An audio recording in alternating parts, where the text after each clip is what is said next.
My wife knew she was dying 6 months before any doctor said the word out loud.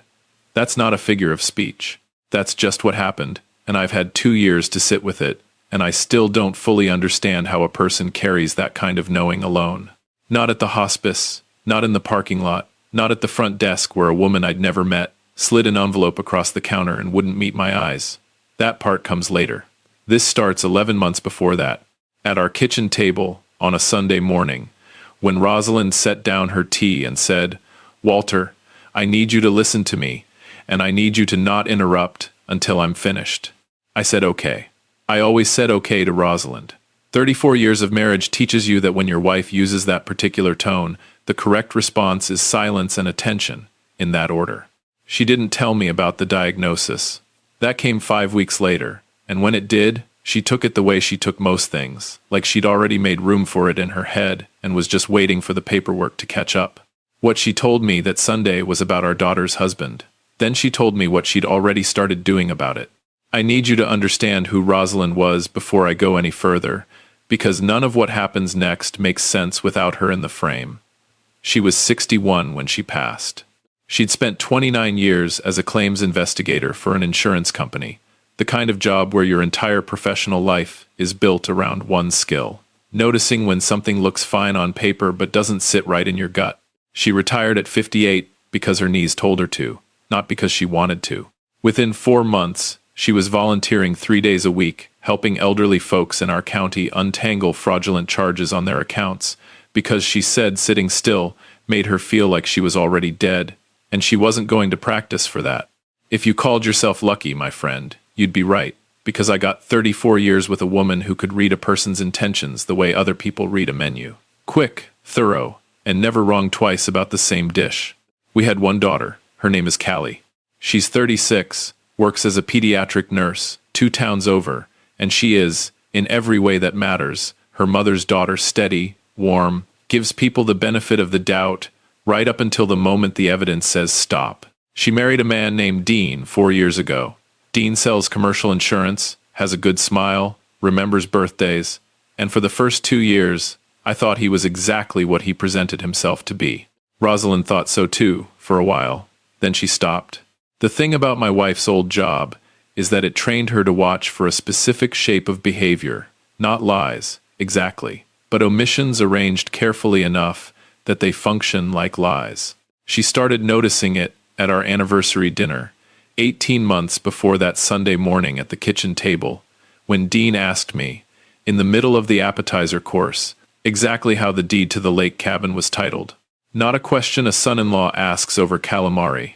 Rosalind noted it. She didn't say anything to me. She just filed it, the way she'd filed 10,000 claims files over the years, in the part of her mind reserved for things that weren't actionable yet. Over the following months, she collected more. Dean asking Callie. In conversations, Callie relayed to her mother without understanding what she was handing over. Questions about my pension, about the cabin, about a small rental property I'd bought back in 1994 that had quietly tripled in value. Each question dressed up as responsible husband talk, future planning, the kind of thing a good partner is supposed to think about. Rosalind had spent 29 years reading claims files where the fraud was always dressed up as responsible behavior. She knew the costume when she saw it. She also did something else, something I didn't find out about until much later. She started talking to her old college roommate, a woman named Teresa Alvarez, who'd spent 3 decades as an estate attorney before retiring the year before. They'd stayed close the way some women do annual phone calls that run 4 hours, the kind of friendship that doesn't need daily maintenance because the foundation is that solid. Rosalind started asking Teresa hypothetical questions about trusts and titling almost a year before her diagnosis, not because she suspected illness, but because she suspected Dean, and she wanted to be ready before she needed to be. When the diagnosis came pancreatic, stage 3, 11 months, maybe 14, if she responded well to treatment, she received it the way she received everything difficult in her life. She cried for one night, in my arms, and told me she was allowed exactly one night, and then she was going back to work on the things she could still control. The next morning she called Teresa, and the hypothetical questions stopped being hypothetical. She sat me down again, this time with a legal pad in front of her, the kind of prop that told me this conversation had an agenda. She said, "Walter, I need you to listen to what I've put together, and I need you to trust me on all of it, because I've had more time to think about this than you're going to get before it matters." I said, "Tell me." What she and Teresa built over those 11 months was, in its own way, a masterpiece of quiet engineering.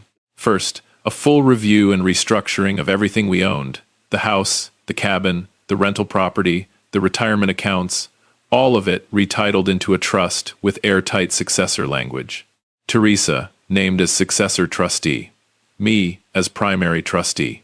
Callie named as the sole beneficiary, with specific protective language Teresa had drafted herself, language designed to keep whatever came into the trust separate from any marriage, present or future, that Callie might be part of. My wife had thought about outcomes I hadn't even let myself imagine yet. Second, and this is the part that still takes my breath away when I think about it, a document Rosalind wrote by hand over 4 months, in the evenings after her chemo sessions, when she had enough energy to hold a pen but not enough to do much else.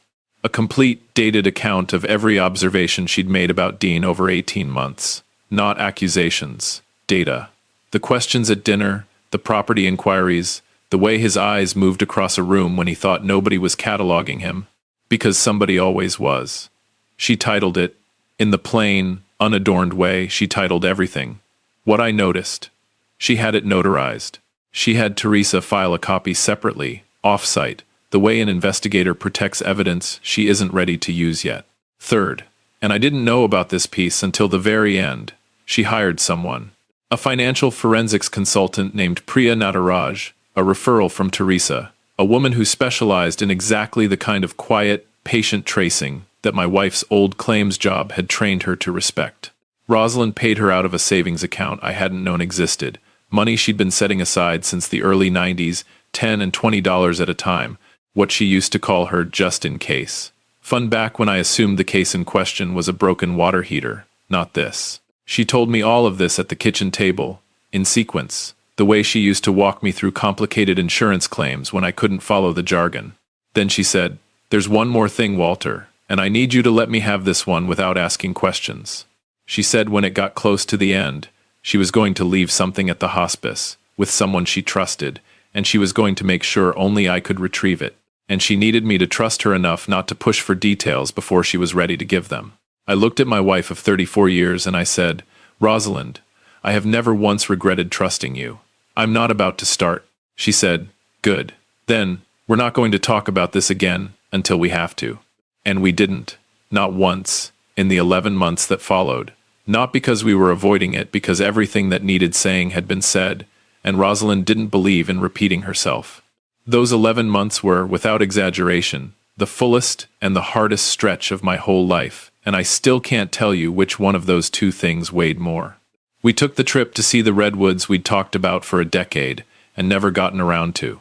We sat on the back porch most evenings, even when it got cold, because she said cold evenings on a porch with someone you love are still better than warm evenings by yourself, and she intended to prove it as many times as she had left. She finished a hand-stitched baby quilt for a coworker's daughter's shower, working on it in short bursts between treatments, and she gave it away with the same lack of ceremony she gave everything, like it hadn't cost her anything, when it had cost her almost everything she had.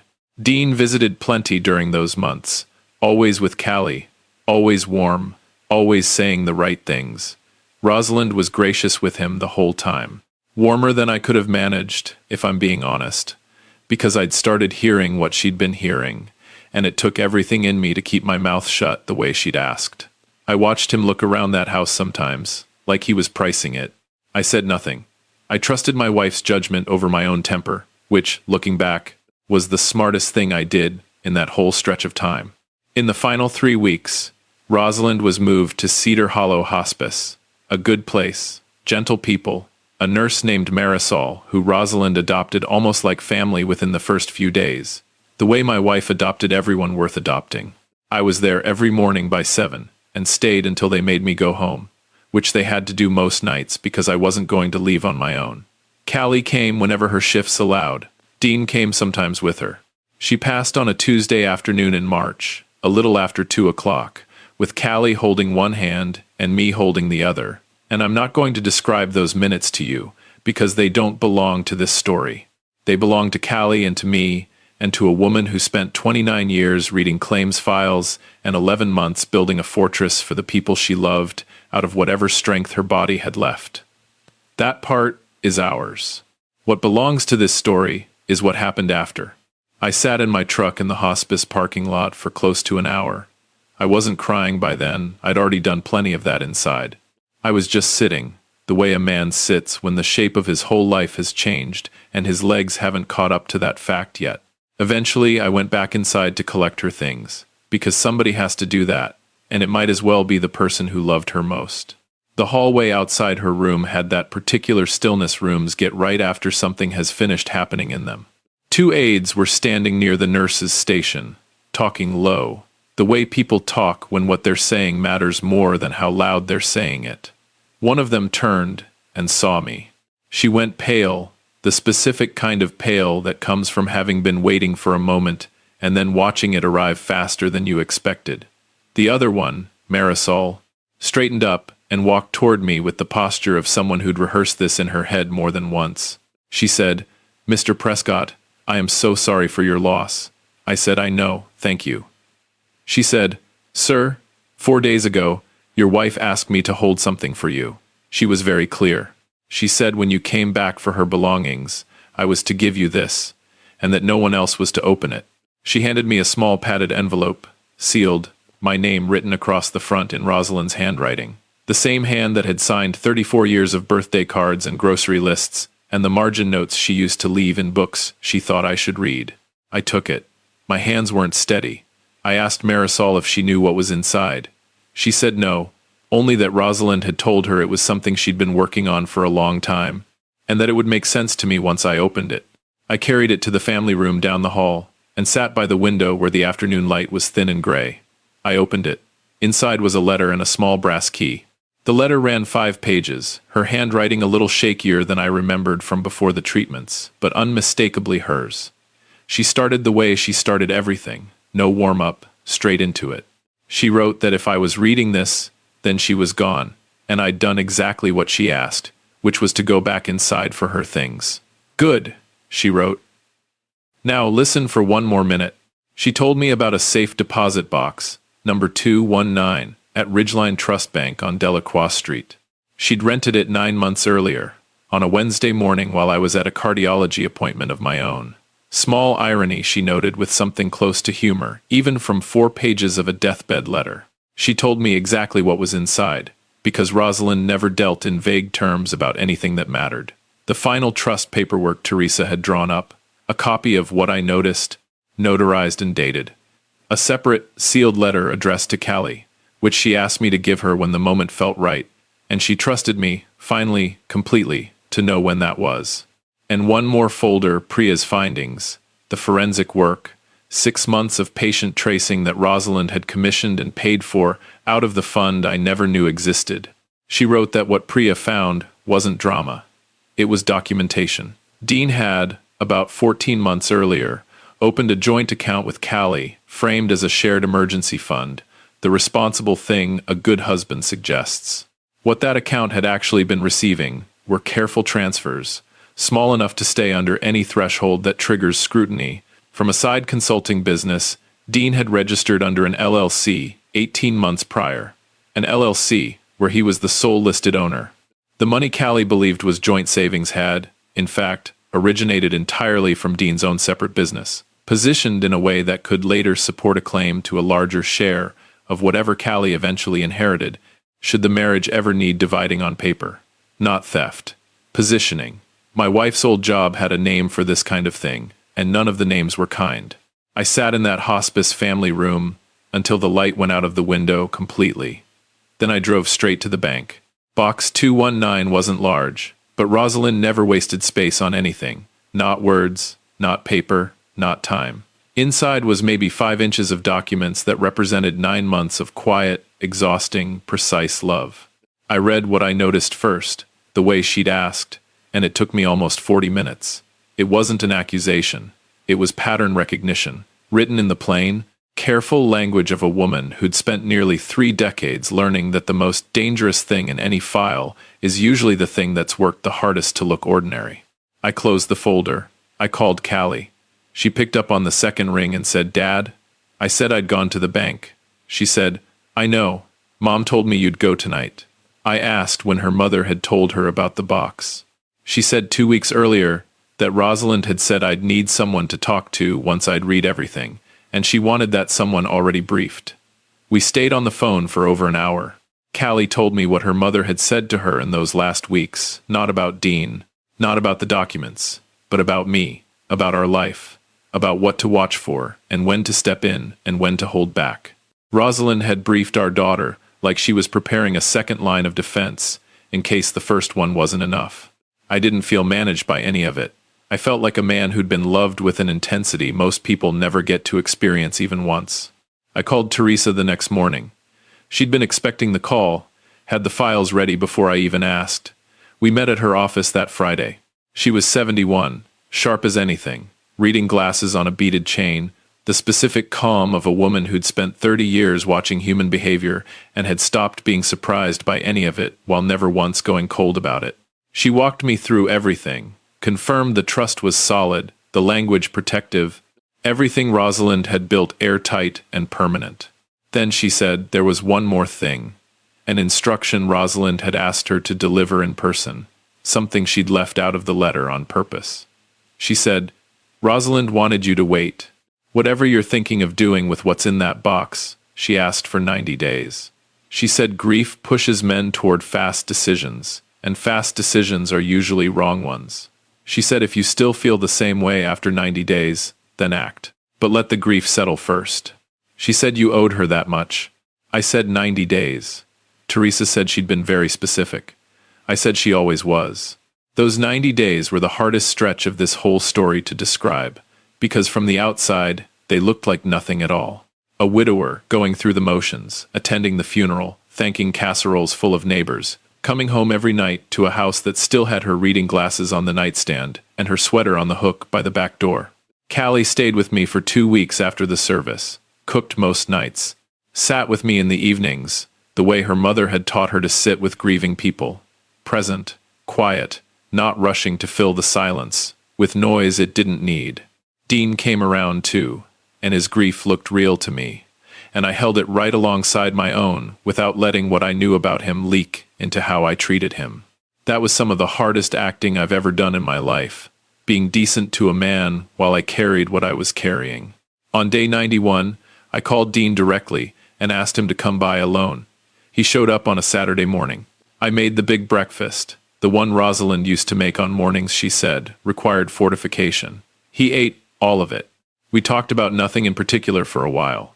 Then I cleared the table and set the folder down in the space between us. I said, "Dean, your mother-in-law left something for Callie, and there's something I need to show you too, and I think it's better if you hear it from me before you hear it any other way." He asked what it was. I told him it was something Rosalind had built over the last 9 months of her life, and that I was showing it to him now because 90 days ago I'd promised to wait exactly that long, and today was day 91. And Rosalind didn't ask for things she didn't mean. I gave Callie her letter first, in front of him, because I'd decided that was the right way to do it. No secrets left running underneath the surface. Not anymore. She read it at the table, and I watched her face do what a person's face does when they're reading the last words someone they loved will ever say to them directly. She cried without trying to stop herself. Dean put his hand on her back and asked her, gently, what it said. She looked at her mother's handwriting one more time, then she looked at Dean, and she said, she knew about the account.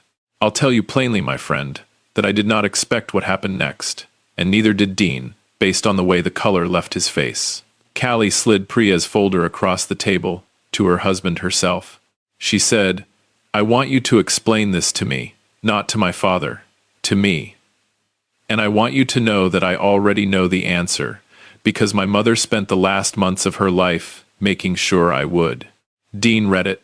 He read it slowly, and when he finished, he didn't argue, and he didn't lie, which I'll give him credit for, because a lesser man would have tried. He said his business had been struggling more than he'd let on, and the LLC had started as a way to protect Callie from his risk, and it had turned, somewhere along the way, into something he wasn't proud of, something about making sure he wasn't left with nothing if things between them ever went sideways. He said it out loud like a confession, because at that table, with his wife's eyes on him and her mother's handwriting still sitting there between all of us, there was nowhere left for it to hide. Callie didn't yell. She didn't need to. She said, "You should have talked to me. Whatever you were scared of, you should have brought it to me instead of building around me." He said she was right. She said she needed time and space and a real conversation with a lawyer of her own before she decided anything else, and that whatever came next, it was going to start with honesty instead of quiet maneuvering, because that's what her mother had taught her a marriage was supposed to be built on. He said, "Your mom built all of this while she was dying." Callie said, "She built it so I wouldn't be standing here without anything to stand on." That's not something you get to be angry about. That's something you get to earn back, if you can. Before I let you go, I want to say one more thing directly, the way Rosalind would have wanted it said. This is a story about love as much as it's about anything else. Not the easy kind, not the kind that hopes a problem quietly resolves itself if you just don't look at it too hard. The kind that does the difficult, unglamorous work of preparation while your body is failing you, renting a box, hiring an investigator, writing 4 months of careful notes by hand when you're exhausted from chemo, leaving an envelope with a stranger you trust because you won't be there to hand it over yourself. If you have someone like that in your life, someone who watches from the margins and quietly builds the thing you'll need long before you know you'll need it, tell them today, not next week, today. And if you're the one doing the watching, the one building something in secret for someone you love, I want you to know that what you're doing has a name, and the name is love. The most complete and demanding version of it there is. Rosalind never got to see that kitchen table conversation. She never got to watch Callie slide that folder across to her own husband and ask him to explain himself. She built it anyway. She did all of it without a single guarantee she'd be there to see any of it land. That's who she was, right up until the end, and honestly, a good while past it. Callie planted rose bushes along the back fence that spring, the same variety her mother used to grow. I water them every evening now, without fail. I used to forget things like that. I don't anymore.